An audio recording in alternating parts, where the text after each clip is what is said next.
Welcome to the Back in the Bay Magazine podcast show. My name's Dave Dale.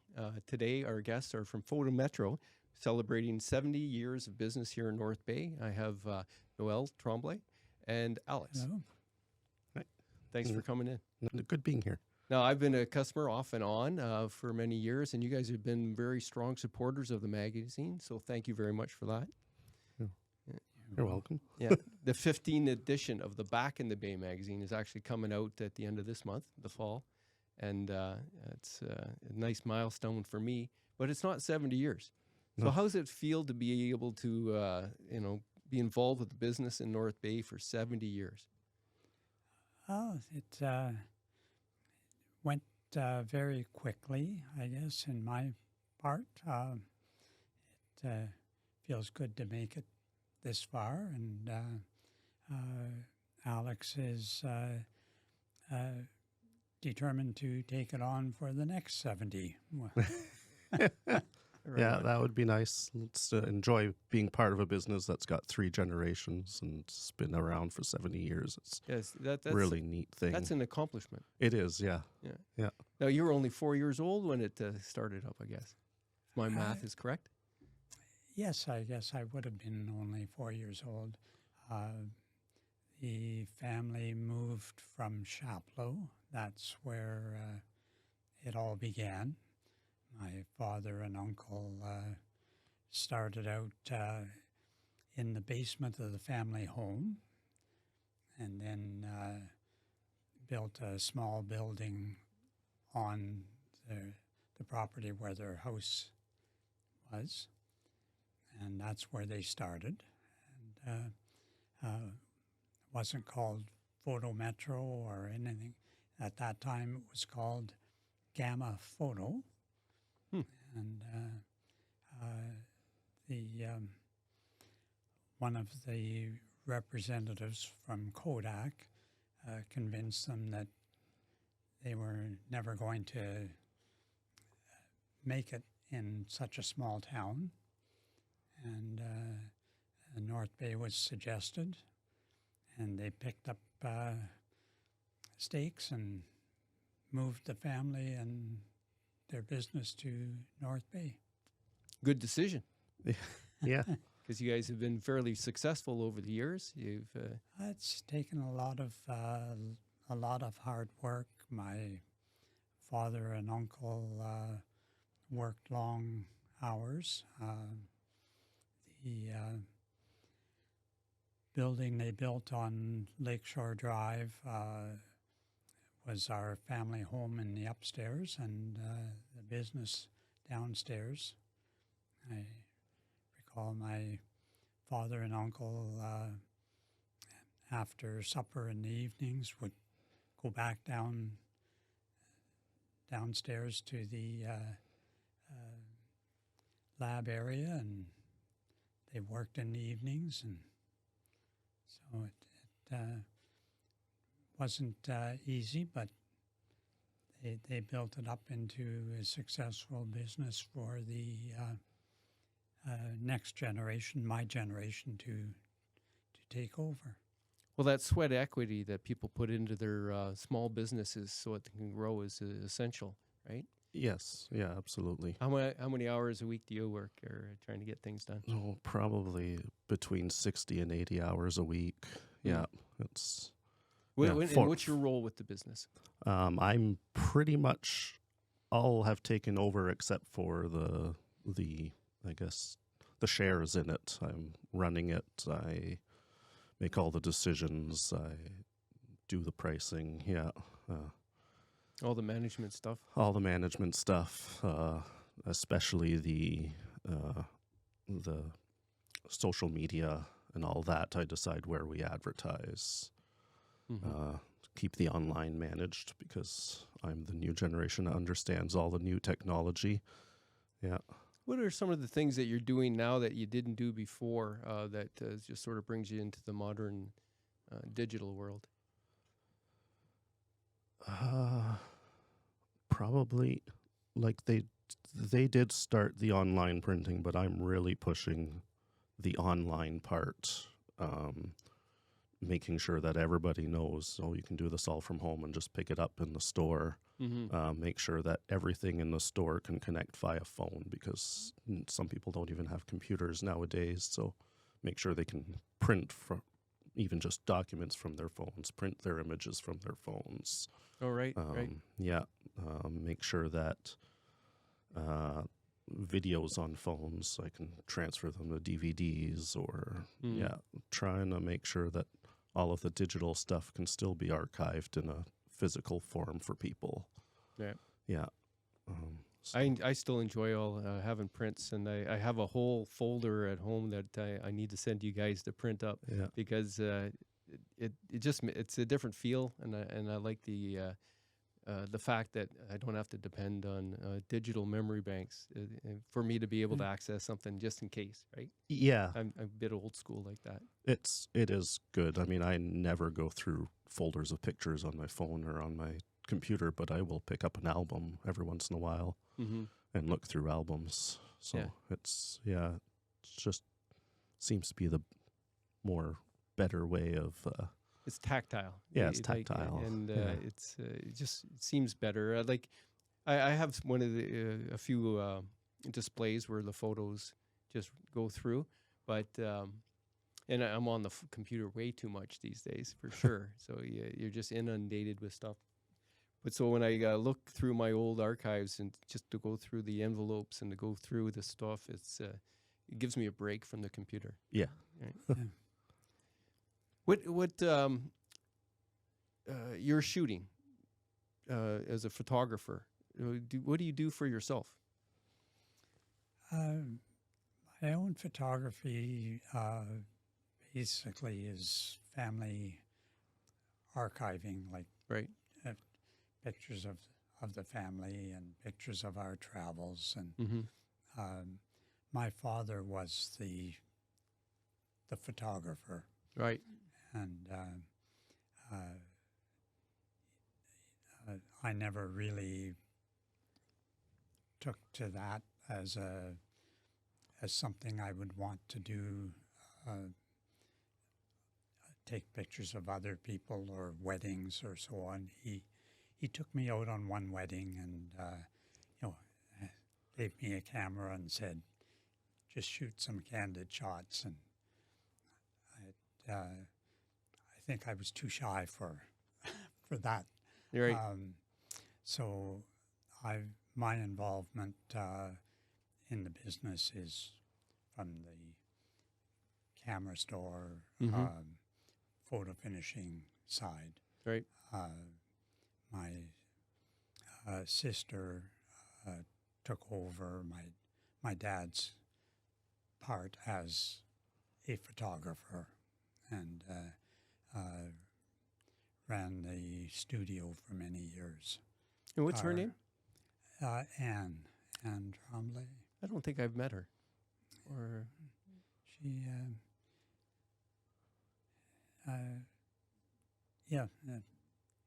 ran the studio part of the company for many years. Between myself and my siblings, we all took over a different aspect of the business. Well, that makes sense. So, Right. What other aspects and what other siblings? Who? well, I have my younger brothers, Peter and Brian, looked after the photo finishing lab. Our lab did wholesale work for stores across northern Ontario, and that was a big part of the operation. My two older brothers also worked in that part of the business. I worked more in the administrative part because we actually,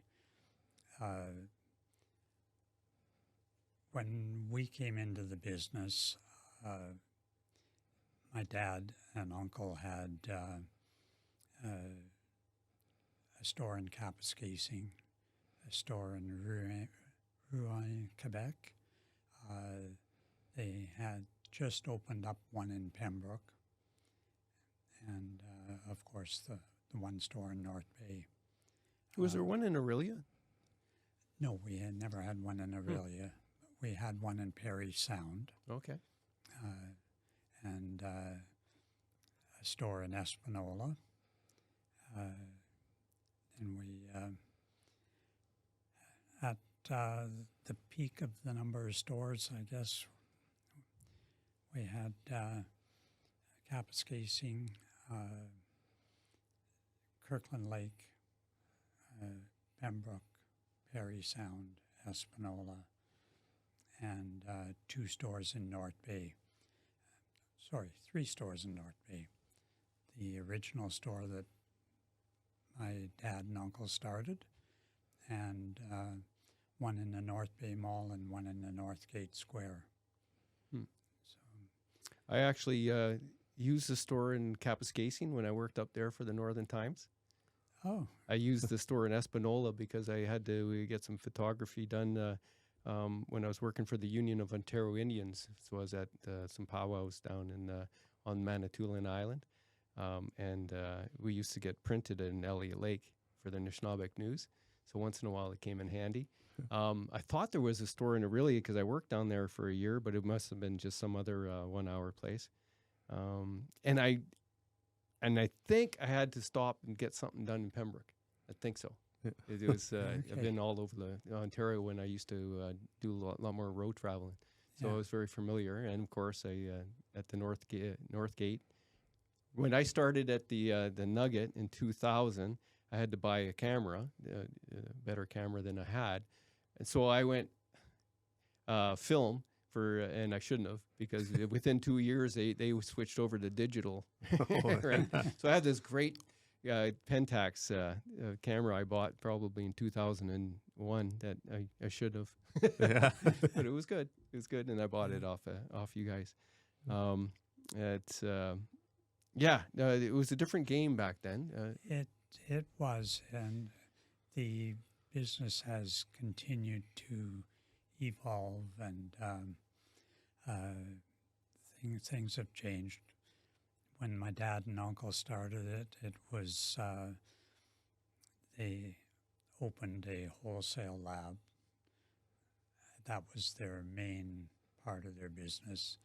They had the camera store, and they had the studio, and that was all located on Lakeshore Drive. As kids at the time, it was our summer jobs. Because summertime was the busy time. Back then with film, people took pictures at Christmas time. People took pictures in the summer for their holidays. And the 2 busy times of the year were Christmas and summer. So it always meant a summer job for us. The films would come in the mornings by either couriers or the local delivery we ran, and they would go back out that night. A lot of it went by mail, and the local delivery again. I know a little bit about that. I worked for Wayne Singleton at Amora Studios when my first job here in North Bay. I was at the front counter, and I was doing framing. And I share your lack of enthusiasm for wedding photography by watching what he had to deal with, and the people he had to deal with, and how he had to deal with them. It wasn't my forte as well when I first was exploring photography as a career, because dealing with people that had their own sort of opinions and critique and special interest in how things turned out. It was just too much to deal with. Yeah. Back when you had to do retouching by hand, right? Right. And that was hard. Yeah. Photographing people is not my thing either. I like going out in the street and taking pictures of inanimate objects. And So they don't talk back. Right? Yeah. I've kind of leaned in that direction too after 40 years of taking pictures of people Yeah. doing things they didn't want their pictures taken for. Yeah. And even the ones that wanted their picture taken, it's sometimes it's hard, right? Because people see they're very attached to their image and what they look like, right? So Yeah.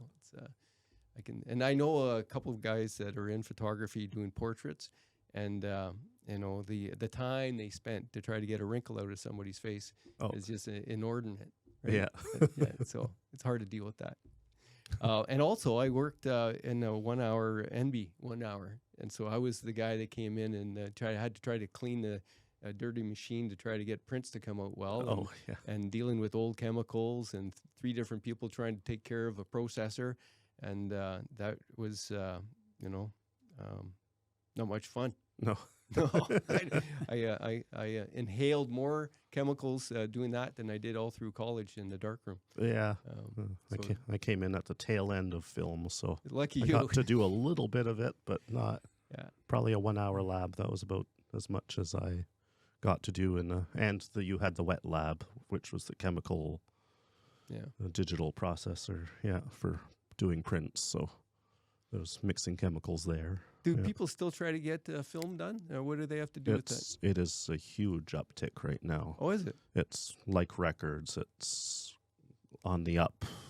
Lots of, I would say, older high school students and college students are all really into the film. Oh, yeah? Coming and buying just single-use cameras and getting them developed probably once every couple of weeks, and some other people who have bought old film cameras or inherited old film cameras coming to buy 3-4 rolls of film for a weekend.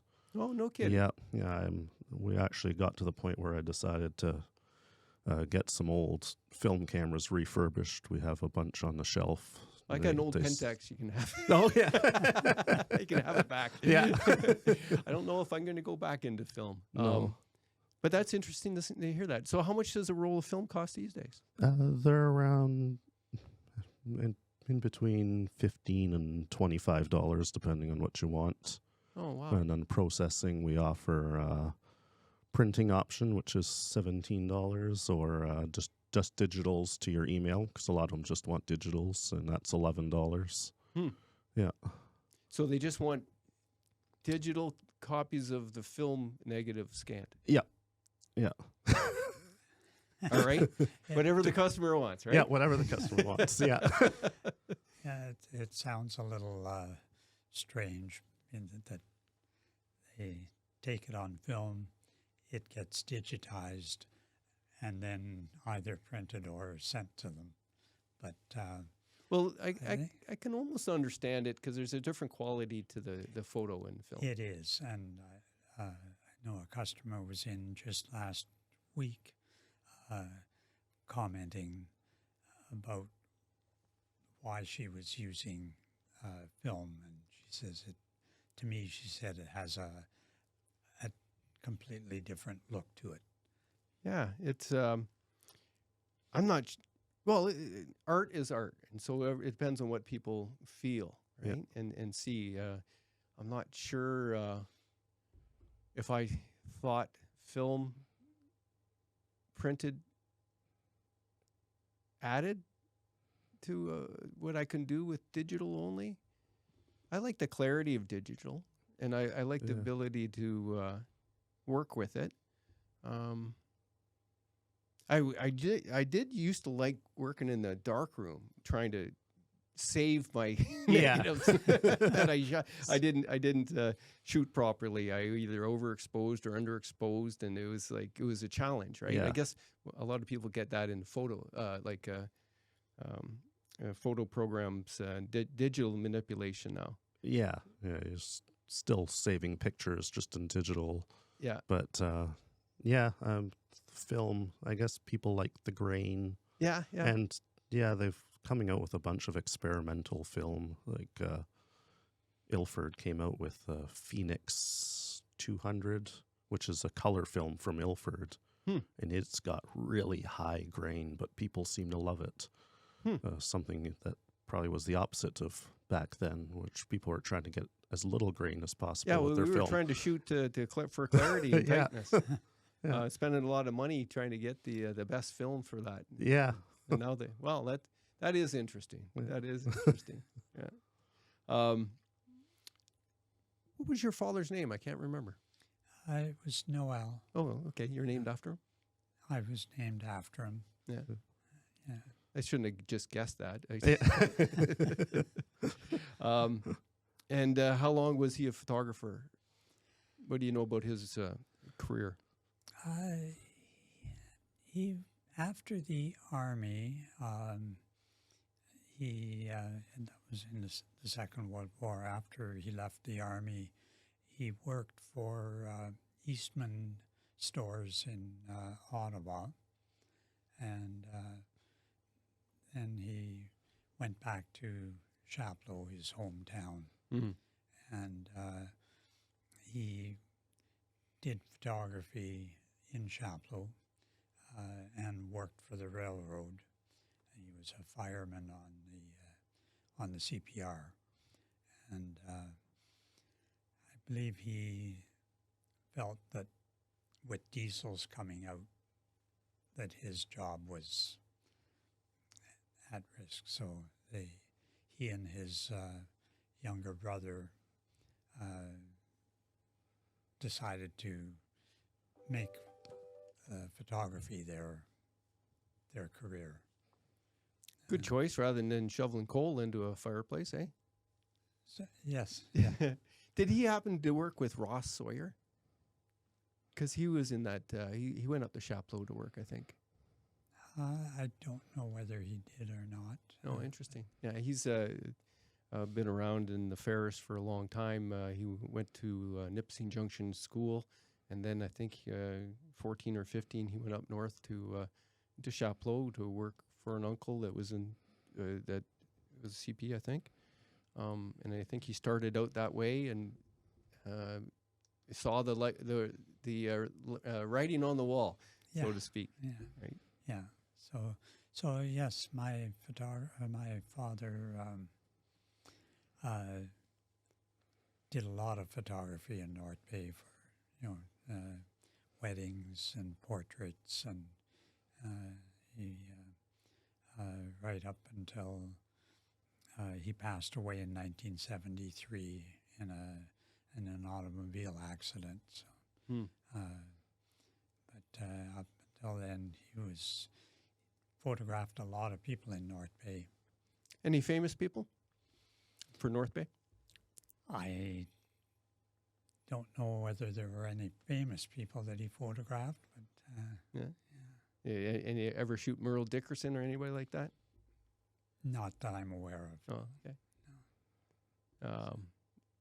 It'd be interesting to see what weddings and whether or not those people were involved with anything. Yeah. We get a lot of people coming in saying, oh, your father took our wedding pictures, or your father All right. took our family portraits, or so I get that a lot. And Well, all those negative files that were all backed up are all at Nipissing University now for anybody to go find and locate if they knew that he took either, if they know that either your dad, Noel, took the photos, or if Anne took the photos, they'd all be up there now in their archives. Oh, no kidding. Yeah. I didn't know that. Yeah. I'm going to reintroduce that conversation so I don't sound like I didn't know it was your dad. You were named after your dad. Oh. So I'm just going to say, tell me about your father Noel's photography career. And I'm going to cut that in and put it before that. So just so you know that. Okay. If you don't mind. No. It was a little awkward there. Yeah. Let me think.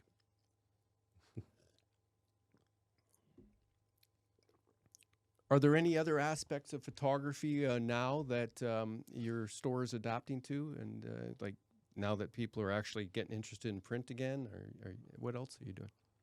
We're doing a lot of prints on different types of substrate, a lot of gifting. So pictures on mugs, pictures on ornaments. the types of printing now is not just on paper. You can get it on metal, wood, acrylic, gallery, canvases. I saw what Jerry Guterham did with his artwork for the show at 176 Place a month ago. I love that stretched canvas look. Yeah. I have a collection of stuff I want to put on canvas for sure. Yeah, and that we do everything in the store. We cut our own wood, print it on the canvas, and do all the stretching ourselves. So that's all done in the store.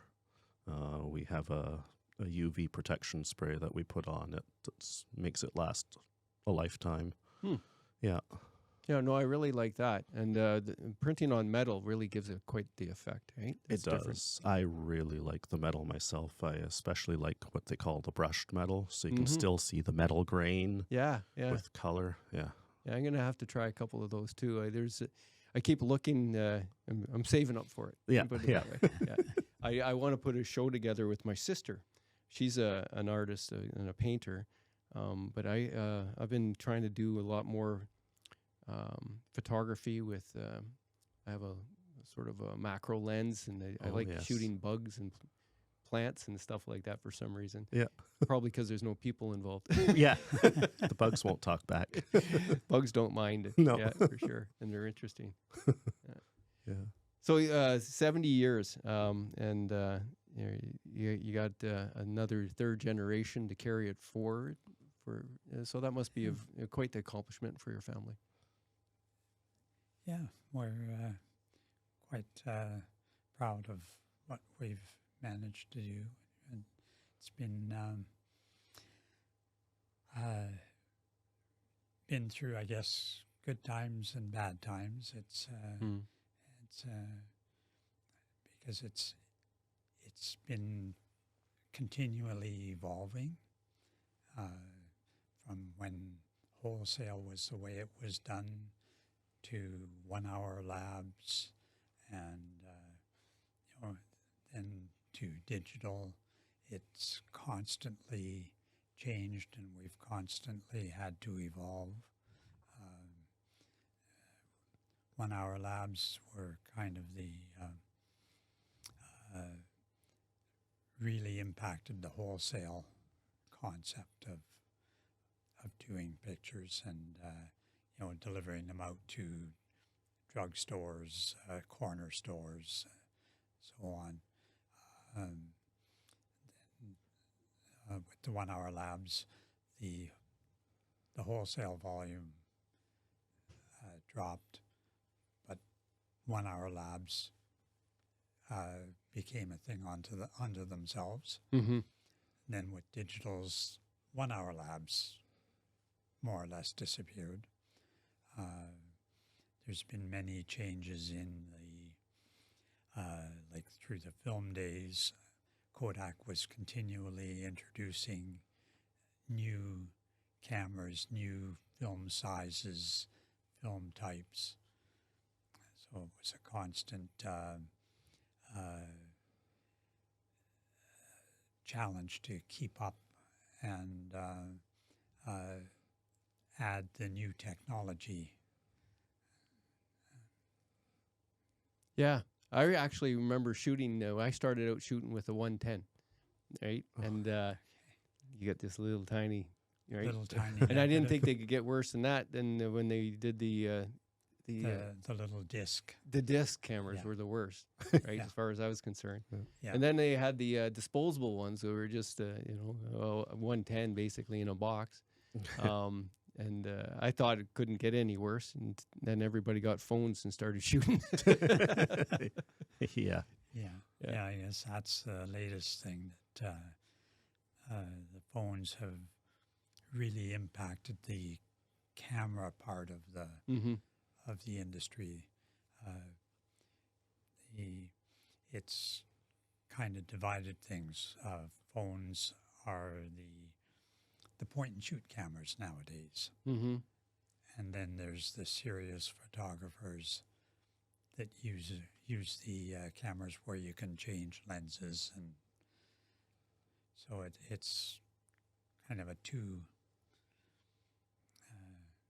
I've gone into video quite a bit, right? So I have a couple Canon camcorders, and at the level I'm at, which is just below pro, because can't afford that stuff. You can take off like a frame, and it's pretty close to what you need to, as far as a reproduction for what I do, right? Quick and dirty web, podcasts. Yeah. I can take single frames off most of my video that work for a photo illustration. And I always wish that the cameras would become more like phones rather than phones more like cameras. Because I really struggled with that, not having a good grip and having my an ability to sort of steady it. I know some of the really, the Apple phones and iPhones have the technology in there for the camera part is just amazing as far as movement and being able to focus and zoom in. Yeah. But I'm stuck at the Huawei end of cameras still. Oh yeah. And Huawei? Huawei, yeah. Yeah, Huawei. Yeah. So not that many options there, but the optical ability in the cell phones is crazy. Yeah. It's getting really good. What I've always told people is the true test will be when you go to print it.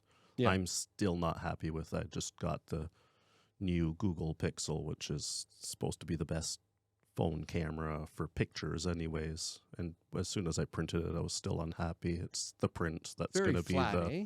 Yeah. It really compresses and you don't get that depth. No, you don't get that depth, and you can tell, like, lenses are small, and it really doesn't get those smaller details that a real camera can get. Yeah. It does very well for 4x6s and family shooting and as a point and shoot.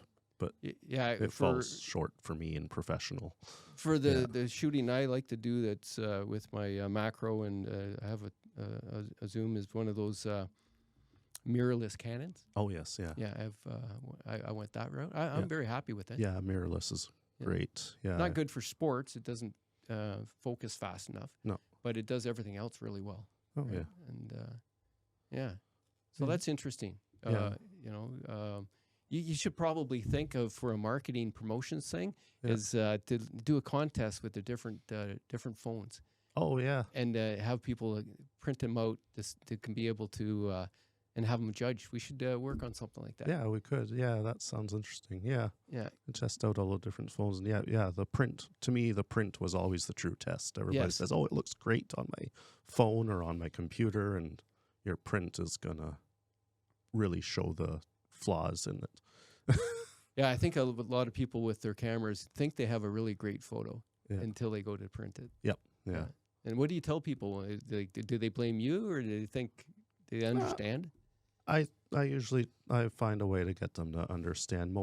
9 times out of 10 they'll understand and know that, because even my own pictures, I have sometimes, this is a really great picture I printed. I'm like, oh, okay.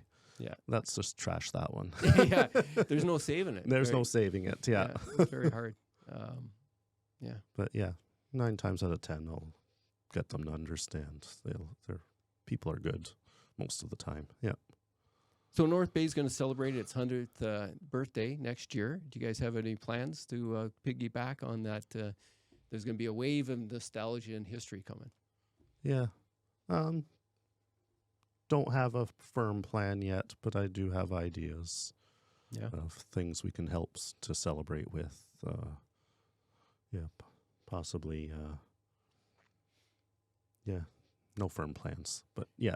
You know what I think might be something for you guys to consider, seeing that you have that archive up at Nipissing and you have those, photos, is maybe just do a string of features of families. Oh yeah. That were photographed by you guys, and like the family histories are people are really into that kind of thing. Yeah.